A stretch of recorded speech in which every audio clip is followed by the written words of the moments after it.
So it's New Year's Eve today, and I think there's a superstition where it's like whatever you do on New Year's Day is going to be what your whole year is going to look like. So I don't really have any big plans, but I think I'm just going to spend the day doing what I enjoy doing. Logo.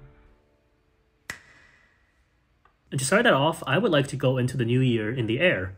So I am planning a flight over downtown Raleigh at around midnight so that I could see the view, kind of get a look at the all the festivities going on down there and hopefully catch some fireworks. And yeah, I think I'm going to try to film it, but I don't know when it's that dark outside how well the footage is going to turn out, but I guess we'll see.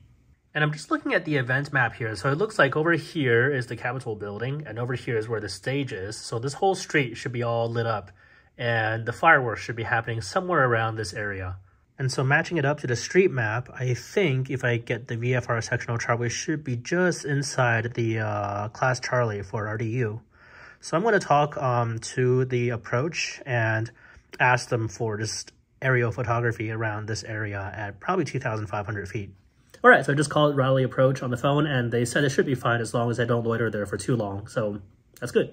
And in terms of obstacle avoidance, I am coming in from the southwest over to this point. There is a tower here, so I'm going to cruise over there at 3,000 and then descend down to 2,500 once I'm in the area. And once I'm here, there isn't really anything that I can hit at 2,500 feet. Way down here, though, there is a very tall tower here at just below 2,500, so I'm going to be careful to avoid that and stay within this area. Raleigh Approach, Cessna 4640 Bravo. Cessna 4640 Bravo, Raleigh Approach. 4640 Bravo is a Cessna 152. We're about 12 miles southwest, and I think we spoke on the phone earlier. I would like to go do some aerial photography over downtown Raleigh. Yeah, no problem. 40 Bravo, squawk 0445. 0445, 4640 Bravo. Number 40 Bravo, radar contact, altimeter 3005, proceed on course to downtown, and Sky 5 helicopter is there right now as well at 1,500. Proceed direct downtown, altimeter 3005, and we'll be looking out for that helicopter. And here's the countdown started, 11:59. Helicopter is still there. And here it is. Yay, Happy New Year. Happy New Year. Happy New Year. Oh, just look at that. Well, this sure beats seeing it from the ground. Oh, look at that. So at this point, I'm actually going to drop one notch of flaps, 10 degrees of flaps, and stay below the flap range, which is 85 knots. This will allow me to fly around this thing a little bit slower.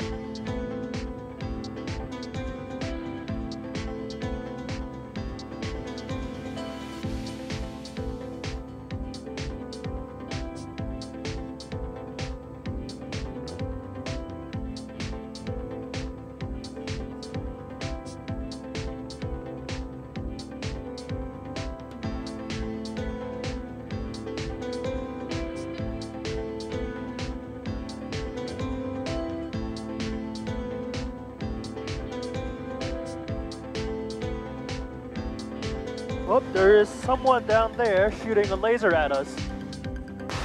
Tower, 4640 Bravo would like to report someone was shining a green laser at us. It was about our 9 o'clock, a few blocks to our 9 o'clock. Copy that. And here we're just passing the nuclear power plant. And this thing looks really cool from up close. Like, this looks like one of those apocalyptic movies. Like, it's just there in the dark. For 4640 Bravo, there's no traffic observed between you and Sanford. Radar service terminated, squawk VFR, frequency changes approved, and Raleigh PD is aware of that laser event, and they're looking for him now. Squawk VFR, frequency change approved, and roger that on the Raleigh PD. Thank you for all your help. Happy New Year. Happy New Year, guys. We'll see you. I am back. That was really fun, and I definitely got to see all the things that I wanted to see. I got a better view of it up there than if I had stood outside in the cold. And that laser thing was also really interesting. I might make a future video about that laser thing. But yeah, that was fun. And now I'm going to go watch an episode of Grey's Anatomy and then go to sleep. Alright, well, it's New Year's Day. Well, technically New Year's afternoon because I woke up so late. But I think I'm going to start with cleaning the place a little bit. So, my vacuum is malfunctioning. And not this vacuum, this one. So, see, the thing is, when it spins, when I turn on the vacuum, this part is supposed to spin, but it doesn't. So I'm going to see if this is something I can fix or if I need to get a new replacement part for this. But I hope it's something that I can fix. Yeah, so I think this just acts as a wire. And this, I see two connectors in here. And so even if I plug this just directly in here, see, nothing. Like this one works. If I plug this in, see how this spins? There must be something wrong with this thing. So the thing is, if these motors are DC motors, that means that those two pins are going to basically lead directly to the motor windings, and whatever the resistance of the motor windings would be is what we would measure at the pins if we put the multimeter in resistance mode. And it would also mean that that value should match up with the theoretical value we calculate for how much resistance that power rating is expecting. And I'm looking very closely at this label over here. It seems to say that this takes 17.2 volts DC at 100 watts. So if we want to find the resistance that it expects, we just have to do 17.2 squared divided by 100. And that gives us around 3 ohms. That means that it's expecting about 3 ohms of resistance inside the brush bar. And 3 ohms isn't a lot. That's basically, I think that's just the resistance of the wire windings around the motor. One thing I can do is that I'm going to check the resistance of a brush bar that works and the resistance of one that doesn't. Okay, it appears that I was right, because look at this. If I measure this one, which is working, we get about 7 ohms, which is pretty low. But if we measure this one that's broken, see, I'm getting about 4 to 5 kilo ohms, and it's kind of changing a lot, which means there's probably an open circuit somewhere in there. We're getting like 50 kilo ohms. So somewhere in there is a connection that's broken. And I'm going to guess that since this part articulates like this, and if I move it, if you look closely here, you can actually see a little white piece of wire that moves back and forth when I turn this. So if anything is an open circuit or having some kind of connection problem, I'm going to bet it's this part. So I'm going to start to disassemble it to see if this is something I can fix. So first I'm just going to remove the brush itself. We don't need that. So see, like, this motor here should spin fine. It spins freely and there's nothing in its way.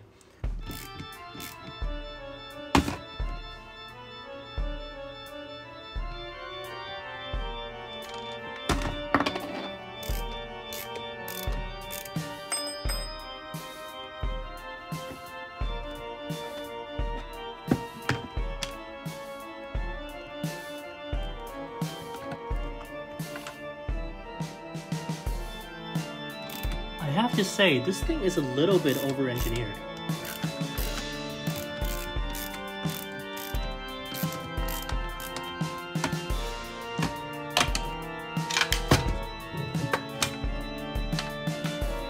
So, it looks like this wire goes through here to here, and these rubber things are strain relief. And it's looking kind of frayed over here. And I wonder if I go a little bit further into here, if I can see where the problem is. So if I just pop off this little pressure relief thing, this little strain relief thing over here, the whole thing should come free from the plastic bit. And now we're left with the motor, which is quite heavy, and this assembly here. So it looks like there are 2 more screws here, so I am going to keep digging. And then there are 3 more screws here that'll expose the motor.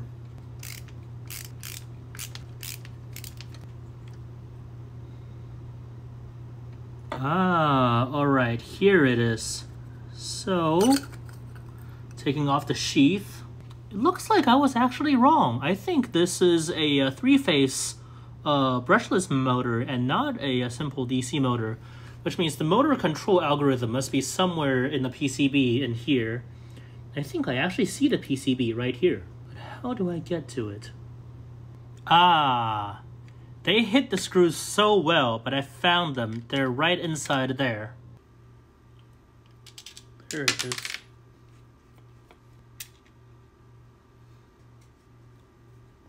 And it does.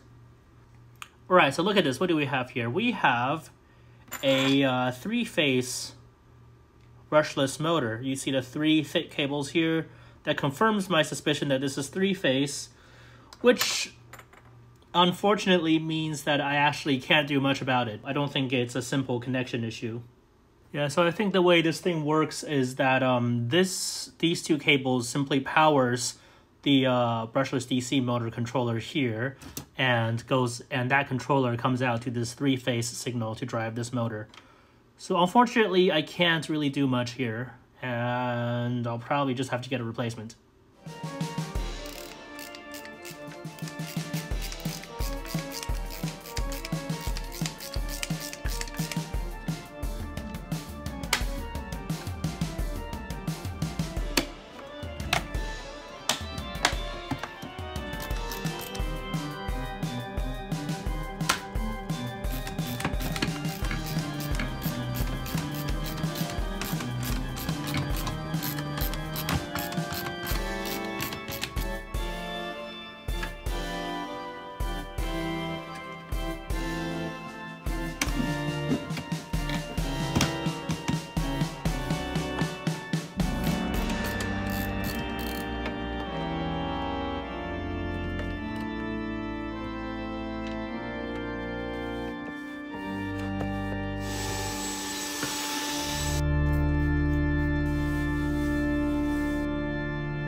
Well, that was a lot of work for not a lot of rewards, but I think it was fun though. I enjoyed getting to see kind of the design choices they made inside there and taking it apart and putting it back together. So I consider this a success. And also, maybe one day I can take that motor out of there and do something fun with it, because I have a bunch of speed controllers for three-phase motors, and that is a really nice motor, so who knows.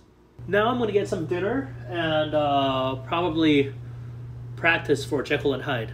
So for Jekyll and Hyde, I am playing keyboard 2, which is, if you look at the full score here, this here is keyboard 2, and this down here is the string section. And you'll notice that the keyboard 2 is basically a piano reduction of the whole string section.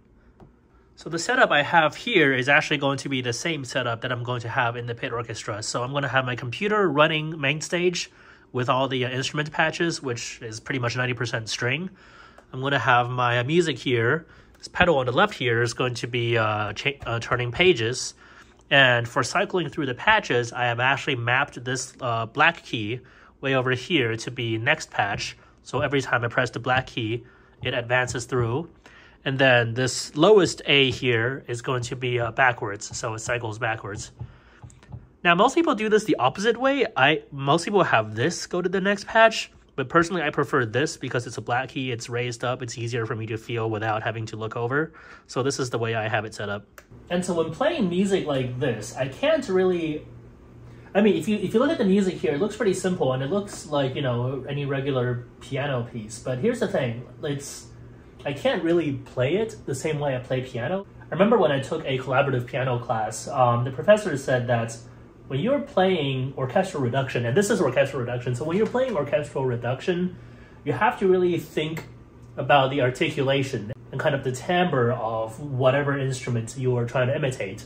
So in my case, I am a string section, so I can't use pedal because otherwise all the string sounds are going to blend together and it's going to sound like a whole mess. Listen what happens if I add pedal here.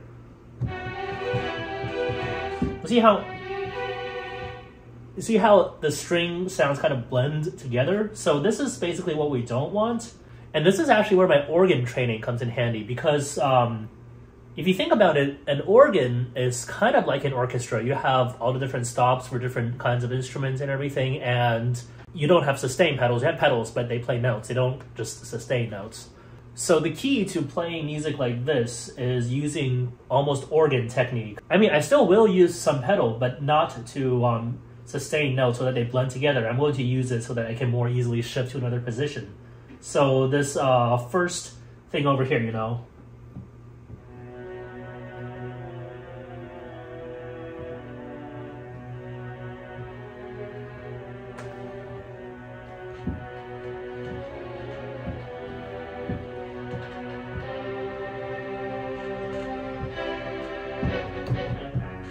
So you see now, I'm holding over anytime something has a tie. Pianists sometimes don't really pay attention to the ties, but the ties in here are really important because that's the cello player holding over that note while something changes above it. So it's completely a different kind of playing than just piano solo, and I'm actually quite glad I'm doing this because this is something that most people who are just playing piano don't get to practice a lot. So the main stage file with all of the patches in order, they come pre-made from Keyboard Tech, but not all of it is perfect right out of the box. So for example, this part I'm working on right now, which is bar 56, if you look here, the right hand has some crazy intervals here. Like if I would use both my hands just to play that.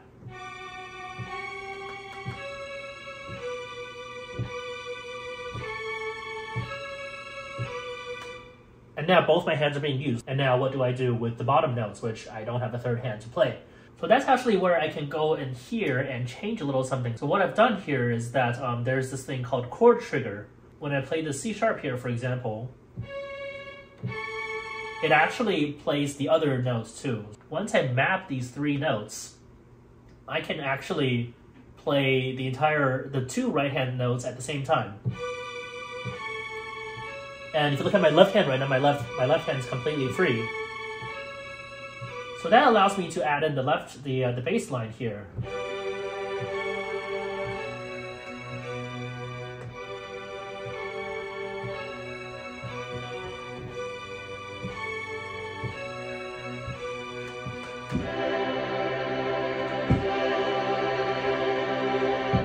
And so over here, you say, okay, we can just, you know, play just the top notes then, which it would sound fine.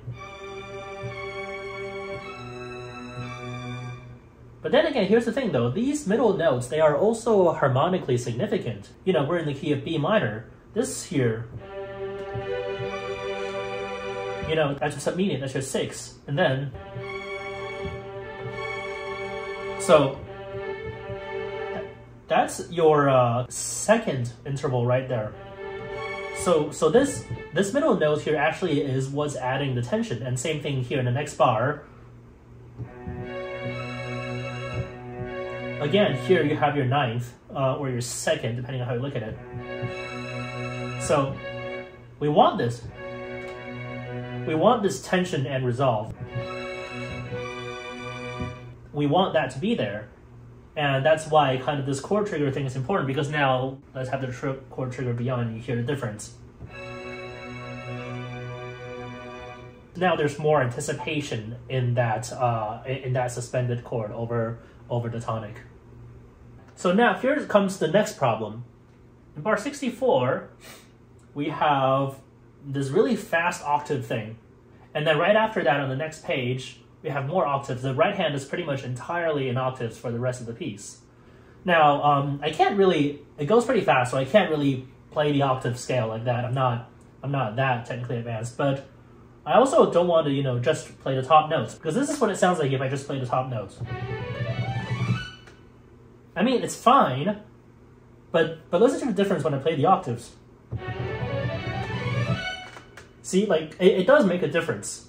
So, since we got a computer here, we might as well use it. So we can actually do a similar thing here. We can make a chord trigger such that every note triggers its upper octave too. So, like so. So now when I play it, I'm only going to play the lower note and it's going to play the upper note by itself. So that's kind of like the things that you start to look at when you play for musicals that you don't usually see just as a classical player. So that's pretty interesting. And now with all these bells and whistles and all the changes added, this little page and a half now sounds like this.